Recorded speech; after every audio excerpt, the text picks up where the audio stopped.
करावा लागलेला आहे। काँग्रेसने या निवडणुकीमध्ये पराभवाची हॅट्रिक केलेली असून एकही जागा काँग्रेसला जिंकता आलेली नाहीये आणि या पराभवामुळे काँग्रेसवरती मोठी नामुष्की ओढावली आहे। बघूया। काँग्रेस दिल्लीतून संपली। काँग्रेसच्या नशिबी पुन्हा भोपळा। दिल्लीनं काँग्रेसला नाकारलं।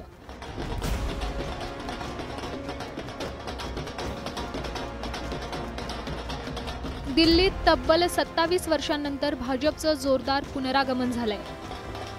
भाजपच्या या विजयामुळे दिल्लीसह देशभरात भाजपच्या कार्यालयात आणि कार्यकर्त्यांमध्ये जोरदार जल्लोष साजरा केला जातोय, तर दुसरीकडे काँग्रेसच्या कार्यालयात मात्र शुकशुकाट दिसतोय। गेल्या 3 निवडणुकीत काँग्रेसच्या मानहानिकारक पराभवाची परंपरा या निवडणुकीतही कायम राहिली। खरं तर यावेळी काँग्रेसला मोठी अपेक्षा होती, मात्र काँग्रेसचा अंदाज साफ फोल ठरलाय। या निवडणुकीत काँग्रेसचा सुपडा साफ झाला असून पराभवाची हॅट्रिक काँग्रेसने केली आहे। People wanted change. They were fed up of the way things were and they wanted change. I suppose they voted for change. My congratulations to all those who have won. And for the rest of us, it just means we have to work harder and we have to stay there, be on the ground and be responsive to the people's issues. India आघाडीत एकत्र असलेले आप आणि काँग्रेस दिल्ली निवडणुकीत आमने सामने आले। या तिरंगी लढतीचा भाजपला फायदा झाला, तर आप आणि काँग्रेसमध्ये मतं विभागून दोघांनाही मोठं नुकसान सहन करावं लागलं। दिल्लीतील आप आणि काँग्रेसच्या पराभवावर नॅशनल कॉन्फरन्सचे नेते आणि जम्मू काश्मीरचे मुख्यमंत्री ओमर अब्दुल्ला यांनी ट्विट करत निशाणा साधलाय।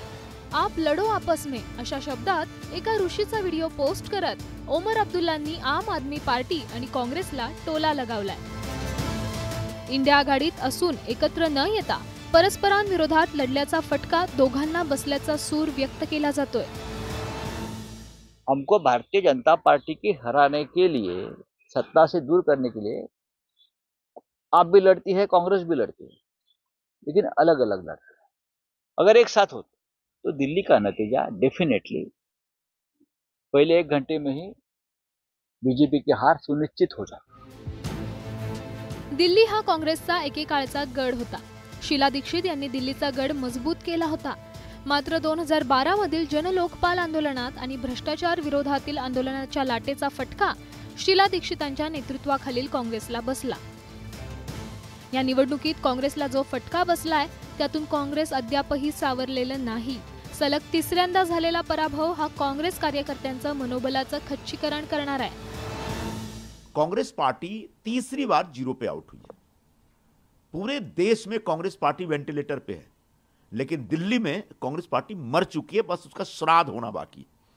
और उसका कारण यह है कि कांग्रेस पार्टी जन सामान्य के जो मुद्दे हैं उनसे पूरी तरह से डिस्कनेक्ट हो गई। कांग्रेस पार्टी का जनता से अब कोई सरोकार नहीं रह गया है। कालच प्रतिक्रिया दिली होती, राहुल गांधींची कव्हर फायरिंग आहे।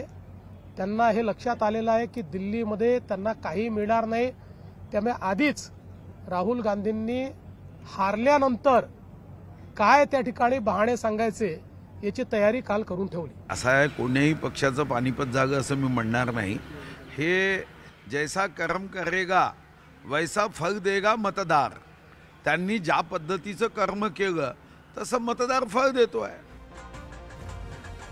मजबूत कार्यकर्त्यांची फळी, संघटनात्मक बांधणी आणि केंद्र सरकारची असलेली साथ, अशा प्रकारे मजबूत असलेल्या भाजपसोबत लढण्यासाठी प्रसंगी आपल्या महत्त्वाकांक्षांना मुरड घालून एकत्रितपणे लढण्याचा धडा दिल्लीच्या या निकालानं काँग्रेससह सर्वच पक्षांना दिलाय। तसंच पक्षाच्या झालेल्या मानहानिकारक पराभवावर आत्मचिंतन करत त्यातील चुका सुधारत पक्षाला नव्यानं उभारणी देण्याचं मोठं आव्हान काँग्रेस समोर आहे। Bureau report, news 18 Lokmat, Delhi. तर इकडे भाजप नेते चंद्रशेखर बावनकुळेंनी काँग्रेस नेते राहुल गांधींना थेट चॅलेंज दिलेलं आहे। राहुल गांधींनी महाराष्ट्रातील विधानसभा निकालावरती संशय व्यक्त केला, यावरती भाष्य करताना बावनकुळेंनी राहुल गांधींना आव्हान दिलेलं आहे। 2029ची विधानसभा निवडणूक राहुल गांधींनी माझ्या विरोधात माझ्या मतदारसंघात लढावी असं आव्हान बावनकुळेंनी दिलंय। परवा त्यांनी कामठीवर आक्षेप घेतला माझ्या मतदारसंघावर। त्याला कळत नाही राहुल गांधीला अभ्यास केला पाहिजे कामठी विधानसभेत येऊन। राहुल गांधींनी कधी लढलं पाहिजे कामठी विधानसभेत। माझा तुमच्या माध्यमातून राहुल गांधीला चॅलेंज आहे। की 2029ची लढाई त्यांनी माझ्याविरुद्ध लढावी, राहुल गांधी.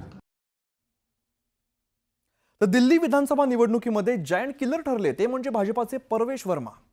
नवी दिल्ली मतदारसंघातून अरविंद केजरीवाल यांचा परवेश वर्मा यांनी 4089 मतांनी पराभव केलेला आहे. त्यामुळे भाजपाकडून वर्मा यांना दिल्लीच्या मुख्यमंत्री पदाची बक्षिसे दिली जाऊ शकते अशी चर्चा सध्या दिल्लीतील राजकीय वर्तुळामध्ये सुरू झाली आहे. नवी दिल्ली मतदारसंघात हाय व्होल्टेज लढत होती. भाजप आपला पराभव करू शकत नाही असा दावा केजरीवाल यांनी निवडणुकीपूर्वी केला होता.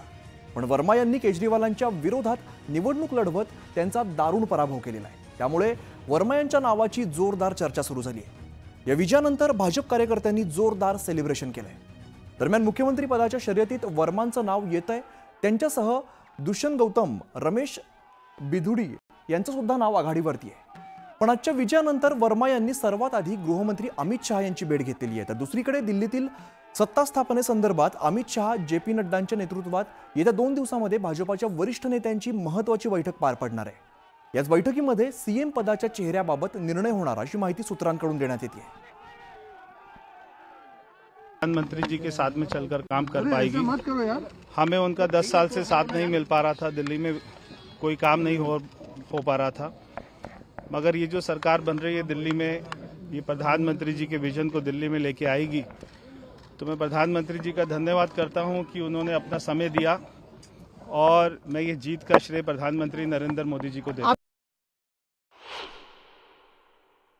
सब बहुत टेंस थे, लेकिन जैसा हम तीनों ने 4 दिन पहले भी बोला था, बहुत क्लियर कट विक्ट्री आएगी. बस सही वक्त का इंतज़ार था.